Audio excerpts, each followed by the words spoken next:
everybody. How we doing? Hey, how are you? Good. Tough circumstances, obviously. What was your reaction when you found out the coaching change had been made? I mean, honestly, like I didn't know Sunday morning until we were informed to come in for a meeting. We got to see Coach Foster in that morning. He came in and talked to us for 5-10 minutes, kind of just keep our heads up and keep pushing. And but my initial reaction was really just shocked, and I felt somewhat accountable as a player and as a captain of letting him down as a head coach. But he's a great man, great coach, and I wish him nothing but the best. After the last game, you know, Nico had mentioned the idea of having more fun, not treating it like a job. When something like this happens, I mean, how do you guys get into the mindset of becoming a more loose team and, you know, processing this whole thing at the same time? Yeah, so I think the fact about having fun is that we got to be able to come out here and not treat practice as practice, but more as something that we get to do, and we have the ability to be on this team. I think it starts with the little things. We're starting to have more fun in the locker room as a team. Like, we're bringing music back down there, trying to just lively everything up from meetings, practice, locker room, all the way up to the top. So I think that it just really starts from the bottom up, and we got to keep building. When did that music change start? When did you guys start doing that? Well, I feel like last year we had some music in the locker room. We had a big speaker in the back, but I decided to bring my JBL in just to have in the middle row so we could just have some music, have some energy flowing, and just wake guys up in the morning a little bit more. When did you bring it in? This last week. Okay. Yeah. What kind of music? Whatever. We have different days. Throwback Tuesdays, White Boy Wednesdays, just, you know, some of the different ones for sure. We try to mix it up. Everybody loves different things in the locker room, and we all respect everybody's opinions on music. So. How would you describe the vibe at practice today? I feel like we're building our energy. And definitely like that Monday coming out, you know, it was hard after the Sunday information in the meeting, but I feel like everyone had a lot of juice out here today. And I mean, we have a whole season ahead of us, so we're not letting the fact of that Sunday break us all the way down for the rest of the year. Yeah.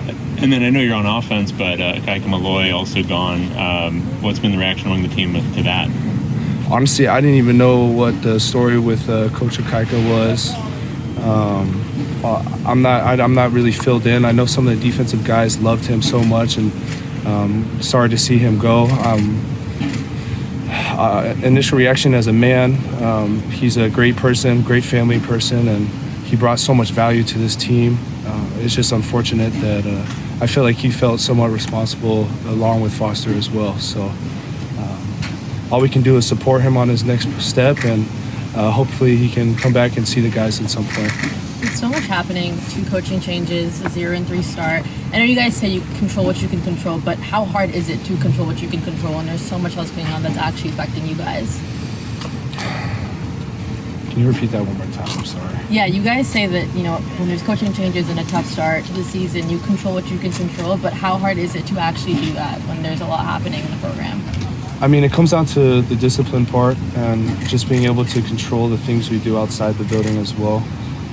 I know some of the guys, we have to take that next step as a team, and we even we took that step as cleaning the locker room. Like our locker room's completely spotless now.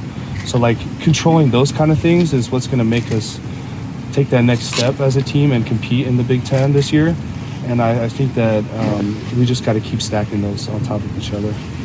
What have you learned from, you know, what do you know about Coach Skipper before he took an interim mantle, and then, you know, what have you seen from him early on in practice today? Before Coach Skipper took the role, I honestly did not know much about him. I looked up a little bit after the meeting on Sunday, just his time at Fresno.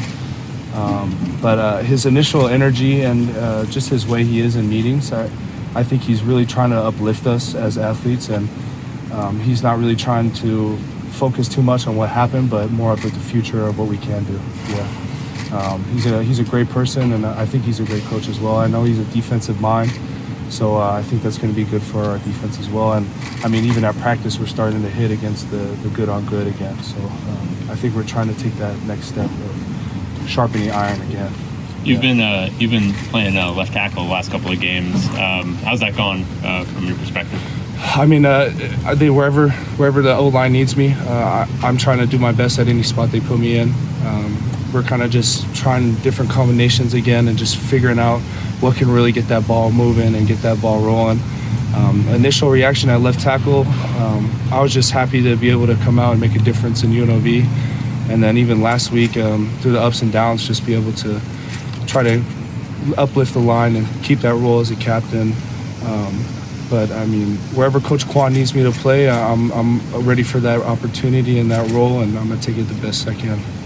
Would you describe that meeting with Coach Foster as emotional? And did guys kind of step up and say, "Hey, it's not your fault. We contributed to this," like you were saying, basically?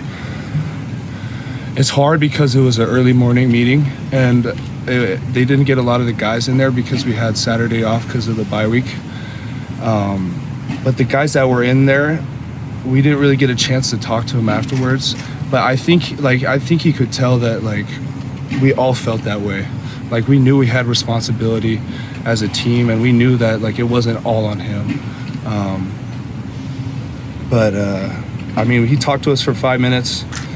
I haven't sent him a text, but honestly, I've been just kind of letting him process the whole thing. And I know how much the school means to him and him being an alumni. But it was definitely emotional. Yeah, it always is. What was the message from Martin Jarmond after that? Mr. Jarman, he came in. He kind of he showed respect to Foster and all his time that he's done here as a coach, a player, and I think his initial response to it was just trying to help us find that next step. And both him and Aaron came in, and they're just trying to help us. We even had a meeting with the leadership council or some of the older guys on the team to try to really sit down and focus on what is going on in the team and really work with Martin Jarman and Coach Skipper and Aaron to really cut down on the things that we need to and fix the things that we can. 2 more questions. Who is on that leadership council? Oh man, there's a whole bunch of guys. I mean, the captains obviously this year. We have a couple other, Mateen was on there, Huddy. Most of the cats have been here for a long time, like Gary too as well. But again, some of the guys were not there on Sunday because of the Saturday off.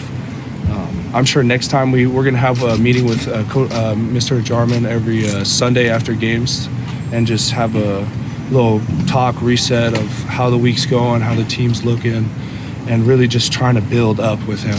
Yeah. Is that something players prompted, or was that something Martin prompted? Well, we had that before the whole ordeal on Saturday. We had a leadership council before, but Mr. Jarman wanted us to come in and talk. And as a leader and as a captain, I felt like I need to use my voice on this team to take that next step too. We're gonna end it there, guys. Thank you. Thank you. Appreciate it. Guys. Mateen, how did you find out about the coaching change and what was your reaction? I was just pulled into a meeting. It was my birthday on Monday, so a day before I was just pulled into a meeting and the team was addressed. Was Coach Foster part?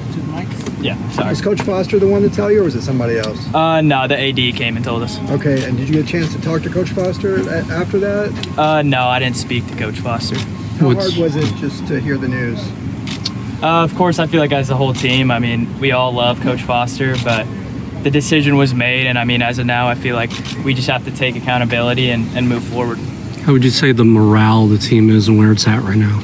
Like I just said, I think it's really important that we're all staying together right now, and I think that's what's the most important for the rest of the season. Do you know Coach Skipper at all before this, and what have been your thoughts about him so far? Yeah, Coach Skip's a great guy. I mean, he's kind of been in the background while Coach Foss has been here, so I've gotten to get to know him a little bit, but he's a great dude. Do you guys as players feel like you have the resources from the top up, outside of football to succeed and turn the season around? 100%. I think being here at UCLA, we get everything we need to be a successful team and successful players. Pretty great start for you individually this season. What do you think kind of led to the successful start so far? I mean, yeah, my job specifically, I feel like doesn't really change. It's always the same thing, rep after rep. So I'm just appreciative of what I put on tape, and I'm glad to keep building on that. Coach Skipper said this week's kind of play out like a training camp. What does that kind of look for you as a player right now? Honestly, it's pretty similar to what we've been doing, but there has been some changes. I mean, we're just the intensity in the building. I feel like everybody's really ramping it up. Like, we're as low as we can go right now, so there's only up from here. You obviously never want to go through something like this, but for it to happen in an idle week where you guys can maybe kind of regroup, how beneficial is it not having to worry about a game so soon? Yeah, I think during the bye week, it's really allowing us to kind of just glue together and really just get on the same page mentally, just as a team, and really just approach this week as we got nothing to lose, and we just got to go out there and play ball, play loose.